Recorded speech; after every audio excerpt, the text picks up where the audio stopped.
When we talk about intimacy later in life, too often the conversation is filled with silence, embarrassment, or even shame.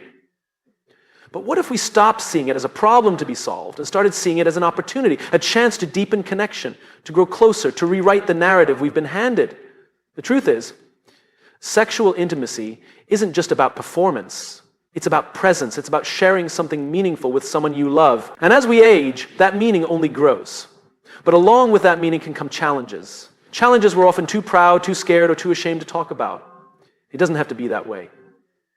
There's nothing weak or broken about facing changes in sexual timing. It's not failure. It's nature.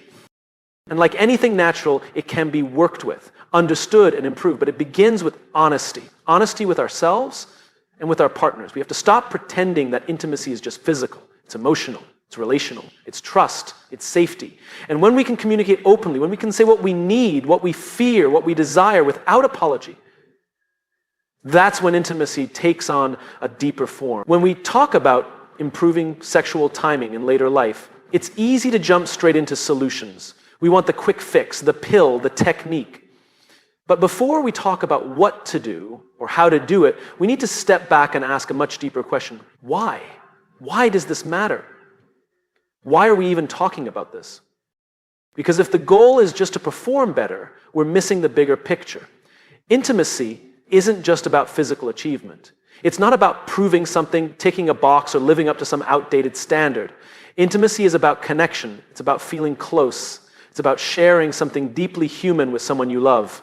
And that doesn't diminish as we age. In fact, for many, it becomes even more important. Sexual timing is not just a biological process. It's part of the language of love, of commitment, of trust. It's a way we say to our partner, I see you, I desire you, I choose you. And when that part of our relationship becomes difficult, it's not just about what's happening physically, it's about what we fear it might mean emotionally. We worry that we're losing something, that we're no longer enough, that we're no longer wanted or capable or worthy. But here's the truth. Intimacy at this stage of life isn't about proving youthfulness. It's about embracing presence. It's about saying, I'm still here, I still want to connect, I still want to be close. And that desire, that why is powerful, because when you know why this matters, you start to see the challenge differently. You stop seeing it as an obstacle that defines you, and you start seeing it as a path you're willing to walk for the sake of love, for the sake of partnership, for the sake of holding on to what makes life meaningful. You see, when we lose sight of the why, we get stuck in frustration. We chase numbers, we chase outcomes, we compare ourselves to who we were 20 years ago or to some image in our heads that was never real to begin with. And every time we fall short, we pile on disappointment. But when we hold on to the why, we create room for grace. We create room for patience, for kindness, for curiosity. We create room to say, this isn't about being perfect, it's about being present. It's about showing up. And when you approach intimacy with that kind of purpose, everything shifts. You begin to prioritize health, not just to avoid decline, but because you want to give your partner the gift of your best self. You begin to communicate openly, not because it's comfortable, but because it builds trust. You begin to explore solutions, not because you're broken, but because you're willing to fight for the connection that matters to you. The why is the fuel. Without it, every effort feels like a burden. With it, every effort feels like an act of love. And that's what this is really about. Improving sexual timing isn't about chasing youth, it's about deepening intimacy. It's about protecting the space where love expresses itself physically.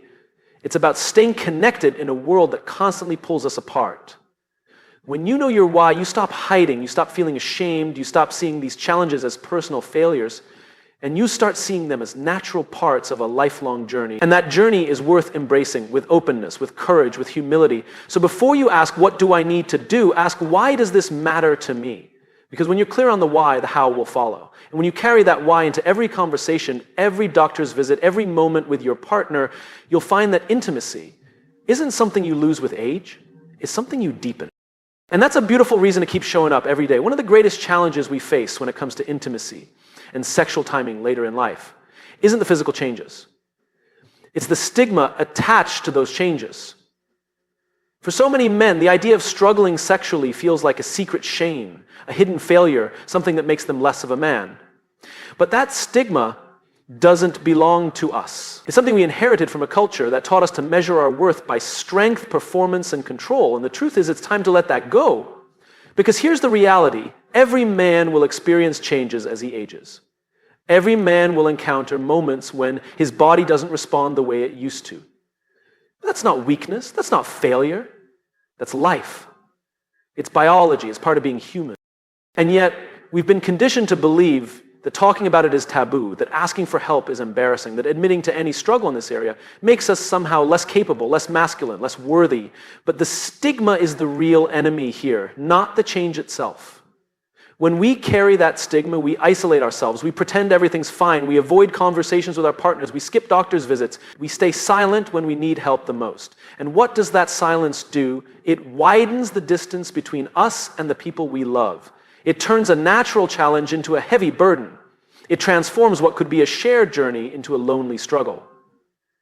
But imagine if we took the shame out of the conversation. Imagine if we treated intimacy challenges the same way we treat any other health issue, with openness, with curiosity, with a willingness to learn and grow. Imagine if we stopped tying our value as men to something as fragile as performance and instead tied it to something deeper: presence, love, commitment, connection. The stigma makes us believe we're alone. But we're not. Millions of men go through this. And many of them suffer in silence, not because they have to, but because they've been told they should. And when we break that silence, when we speak up, when we share our experiences, we not only free ourselves, we give others permission to do the same. We start to create a new story, one that says intimacy isn't about perfection, it's about partnership. It's about being willing to show up even when things aren't easy, even when things are changing, even when we feel vulnerable.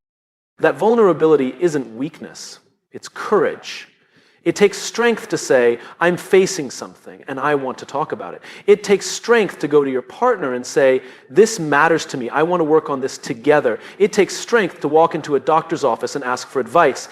And every time you do, you're not only helping yourself, you're setting an example for other men who haven't yet found the words to speak. Removing the stigma doesn't mean pretending the challenges don't exist. It means refusing to be defined by them.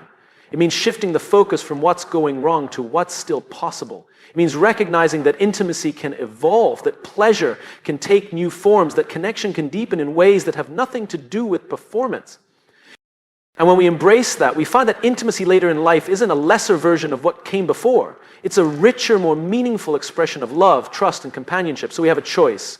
We can carry the stigma, hide behind it, let it make us small, or we can lay it down, speak the truth, and walk forward with openness and dignity. And when we do, we open the door to healing, we open the door to connection. We open the door to a kind of intimacy that doesn't fade with time, but grows deeper with every shared challenge, every honest conversation, every moment of grace. Because in the end, the measure of a man is not found in flawless performance. It's found in his willingness to keep showing up with love, with humility, with hope, with courage. And that's the kind of strength that lasts. If we really want to improve sexual timing and intimacy later in life, we have to start with a foundation. And that foundation is health.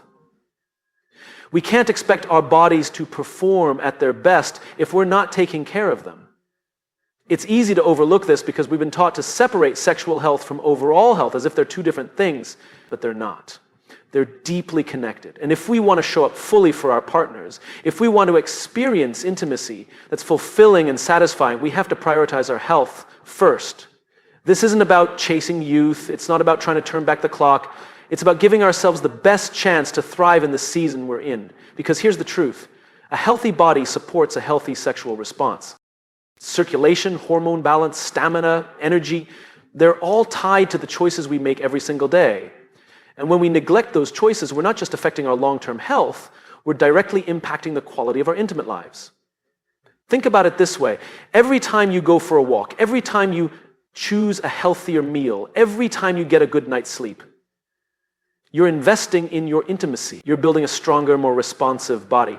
You're creating conditions where sexual health can flourish, not decline.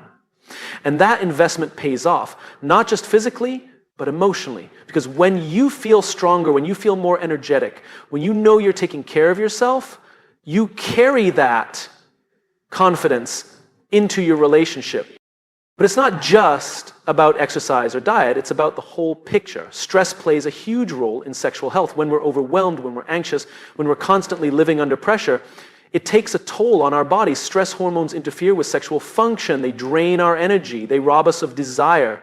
And yet, we often ignore the emotional side of health, thinking we just need to tough it out. But real strength isn't about ignoring stress. It's about managing it. It's about finding ways to relax, to unwind, to stay connected to peace and joy in the midst of life's demands. And then there's sleep. Something so basic yet so overlooked. Poor sleep affects testosterone levels, it affects energy, it affects mood. If we're running on empty, it's no surprise that intimacy feels harder to reach. Prioritizing rest isn't lazy, it's essential. It's one of the simplest, most powerful ways to support not just our health, but our connection with our partner. We also need to be willing to check in with our doctors. Too many men avoid these conversations out of embarrassment or pride, but a simple health screening can reveal underlying issues like high blood pressure, diabetes, or heart conditions that directly impact sexual function.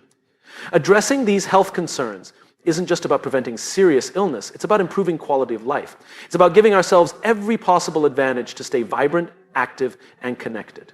There's nothing weak about asking for help. There's nothing shameful about seeking support. In fact, it's one of the strongest things you can do. It shows that you care not just about yourself, but about your relationship. It shows that you're willing to do the work, to take responsibility, to bring your best self to the table. And that's the kind of leadership, the kind of love that intimacy needs to thrive. At the end of the day, intimacy is not separate from the rest of your life. It's a reflection of how you care for yourself, how you honor your body, how you stay engaged with your own well-being. When you prioritize health first, you're building a solid, reliable foundation for intimacy to stand on. You're creating a space where connection can grow, where desire can return, where joy can be shared. So the question isn't just, how do I improve my sexual timing? The question is, am I taking care of myself in a way that supports this part of my life? Because when you start there, everything else becomes possible. Every healthy choice becomes an act of love, not just for you, but for the one you're choosing to share your life with. One of the most powerful steps any man can take to improve intimacy and sexual timing later in life is to communicate honestly, openly, and without shame. But let's be real, for many men, this is the hardest part. We've been raised to stay silent about our struggles, to act like we've got it all under control, to believe that talking about sexual challenges somehow makes us weak or less of a man. But that silence, that's what keeps us stuck. That's what creates distance. That's what turns a simple human challenge into a lonely burden.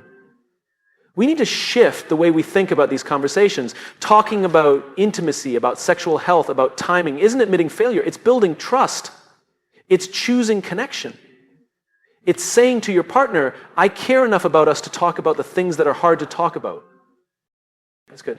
And when you do that, you create something far more valuable than flawless performance. You create emotional safety. You create a partnership where both people feel seen, heard, and valued. The truth is, most partners aren't looking for perfection. They're looking for presence. They're looking for honesty. They want to know what's going on, not because they're judging, but because they care. They want to be part of the solution, not left in the dark. But when we let shame take the wheel, we push them away. We assume they won't understand. We assume they'll be disappointed. And so we stay quiet, we make excuses, we avoid intimacy altogether. And in doing so, we lose the very connection we're trying to protect. But here's the incredible thing. When we drop the shame and choose honesty, something shifts. That conversation you've been dreading, it doesn't push your partner away. It draws them closer. It invites compassion. It opens the door to teamwork. Suddenly, it's not your problem alone. It's our challenge. And when you face it together, the weight gets lighter. The path forward gets clearer. It doesn't have to be a perfect conversation. You don't need the perfect words. What matters is the willingness to speak. To say, this has been on my mind. I've noticed some changes. I want to talk about it because you matter to me. That kind of vulnerability isn't weakness, it's strength. It takes courage to be seen fully, to admit that something isn't working the way it used to, and to ask for patience, for understanding, for help. And it's not just about talking to your partner. Communicating without shame also means being honest with your doctor, with a counselor, with trusted people who can help. Too many men avoid these conversations out of embarrassment. But silence won't solve the problem. Silence won't create solutions. Silence won't bring healing. Every step forward begins with words, with truth, with openness. When you communicate without shame, you're telling yourself and the people who love you that you're worthy of love exactly as you are. You're not defined by what's going right or wrong in your body. You're defined by your willingness to stay connected, to stay engaged, to keep building intimacy even when the road gets bumpy. And that's the kind of love that endures. So many men suffer in silence, believing they have to figure it out alone. But you don't. You never did. Intimacy was never meant to be a solo act. It's a shared experience. It's a dialogue. It's an ongoing, evolving connection. And the more you talk, the stronger that connection becomes. The more you open up, the more room there is for understanding, creativity, grace, and solutions you never knew were possible. In the end, communication isn't about fixing everything instantly. It's about staying in the conversation. It's about refusing to let silence build walls between you and the person you love. It's about honoring the relationship enough to be honest, even when it's uncomfortable. And when you do that, you'll find that intimacy isn't something that fades with time. It's something that deepens, grows, and transforms as long as you're willing to keep talking, keep listening, and keep showing up. When we face challenges with intimacy, especially as we grow older, it's tempting to believe we have to figure it all out on our own. We tell ourselves, I've got to fix this, I've got to power through. But here's the truth. We don't have to go it alone. We live in a time when more tools, more knowledge, more resources are available to help us than ever before. The question isn't whether help exists. The question is whether we're willing to reach for it. There's no medal for suffering in silence. There's no prize for pretending nothing's wrong. And yet, too many men carry the burden privately, thinking that asking for help is a sign of weakness. But it's the opposite. Using the tools available to you isn't weakness, it's wisdom. It's leadership, it's courage, it's saying, I care enough about myself and my relationship to do what it takes to stay connected, to stay healthy, to stay intimate. The tools are there. Medical treatments, therapies, counseling, education, support groups, devices, medications. Each one designed to help you improve, to remove obstacles, to create possibilities. And when we refuse to use them because of pride, fear, or stigma, we're not protecting ourselves, we're limiting ourselves. We're closing doors that could have led to healing, growth, and deeper intimacy. Imagine if you had a leaky roof in your house. Would you ignore it, hoping it goes away? Would you refuse to call a repairman because you should be able to fix it yourself? No. You'd find the right expert, you'd use the right tools, you'd do what needs to be done to protect your home. Why do we treat intimacy and sexual health any differently? His too is part of the house you're building, the house of your relationship, your well-being, your future. It deserves attention. It deserves care. Sometimes the tools are physical. Medication, therapy devices, health treatments that can improve sexual timing, stamina, and function. Other times the tools are emotional or relational. Couples counseling, intimacy coaching, communication workshops, and sometimes the tools are knowledge. Books, podcasts, educational resources that teach new approaches to intimacy and connection. Every tool is a potential step forward. Every tool represents a choice to act rather than accept defeat. The challenge is not availability, it's willingness. Are you willing to explore? Are you willing to learn? Are you willing to ask questions? Seek answers, try new things, because that willingness is what opens doors. That willingness is what transforms frustration into possibility. It's not about fixing something broken, it's about evolving, adapting, growing into a new season of life with grace and curiosity. Using the tools available doesn't mean you've failed, it means you're committed.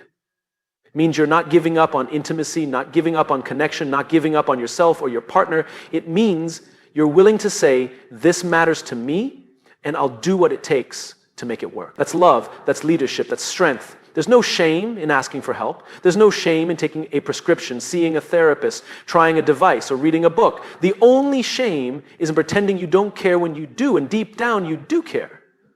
You wouldn't be here if you didn't.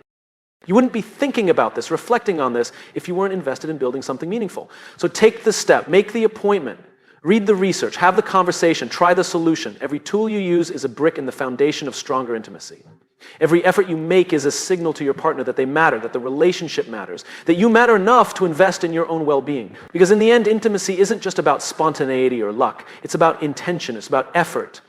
It's about being willing to do what it takes to stay close, stay connected, stay in love.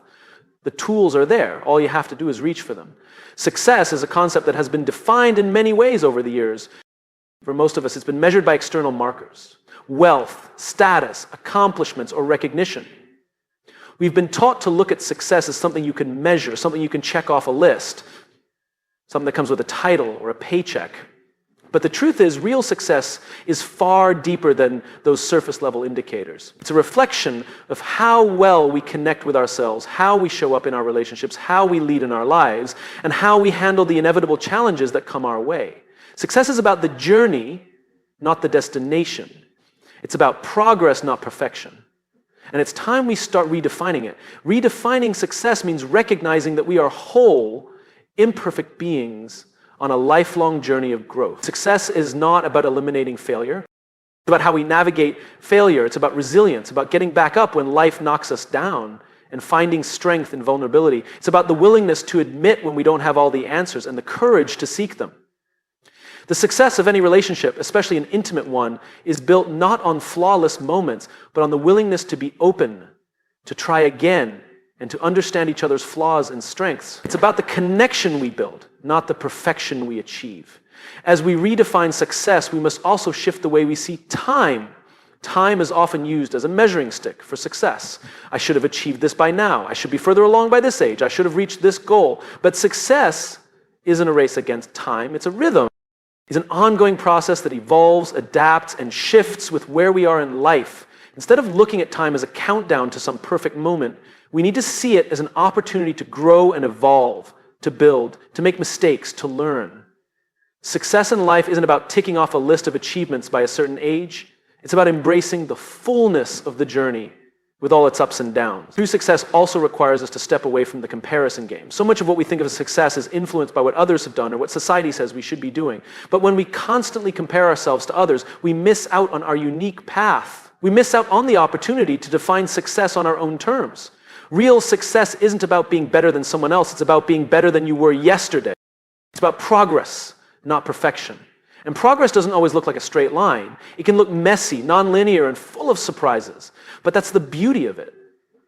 In relationships, we often measure success by how well things are going in the moment, how well we communicate, how well we understand each other, how well we share intimacy. But the success of a relationship isn't determined by any one moment or event. It's determined by the commitment to keep showing up, to keep growing together, and to keep prioritizing each other through all of life's changes. The strength of a relationship isn't found in how perfect it appears on the outside.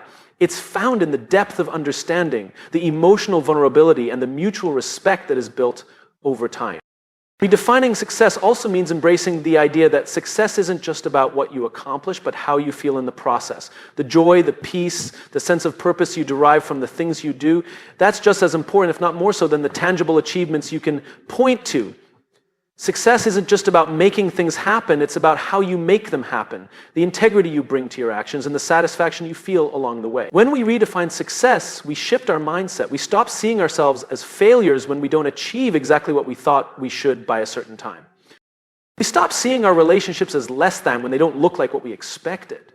Instead, we embrace the imperfection, the messiness, the unpredictability. And in doing so, we find success in every small victory, the moments of honesty, the moments of growth, the moments of connection. Success isn't a destination, it's a lifelong journey, one where the only true measure is how much we've learned, how much we've loved, and how much we've grown.